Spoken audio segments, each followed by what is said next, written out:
Stocks या mutual fund. स्टॉक्सच्या बाबतीत म्हणायचं म्हटलं, it is game of excitement.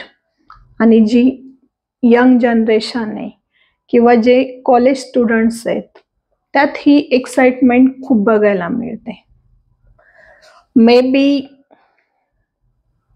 आज एखाद्याने 10,000 इन्व्हेस्ट केले, त्या 10,000चे उद्या परवा पण 20,000 होतील. But it is not luck for everyone.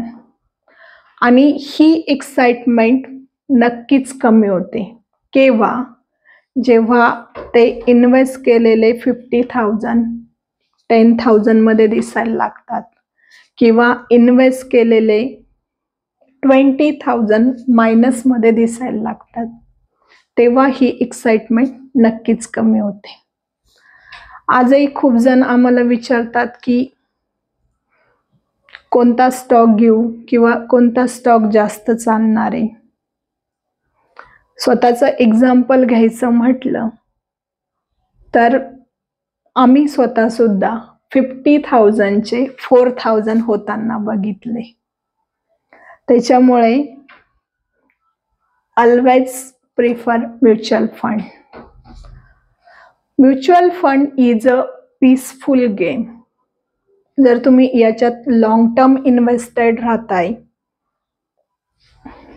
It gives satisfaction related to your wealth, your portfolio. आणि मे बी 1-2 वर्षात जास्त रिटर्न्स नाही पण दिसणार, बट जेव्हा तुम्ही लॉंग टर्म असणार आहे, मोर दॅन 5 years तुम्ही इन्व्हेस्टेड राहताय, then mutual fund always safe for you. That means it gives better and better returns. त्याच्यामुळे एक्साइटमेंटमुळे गेम खेळण्यापेक्षा पीसफुल गेम, पीसफुलनेसने म्युच्युअल फंडात इन्व्हेस्टमेंट करा आणि पोर्टफोलिओ वेल्थ क्रिएट होताना बघा.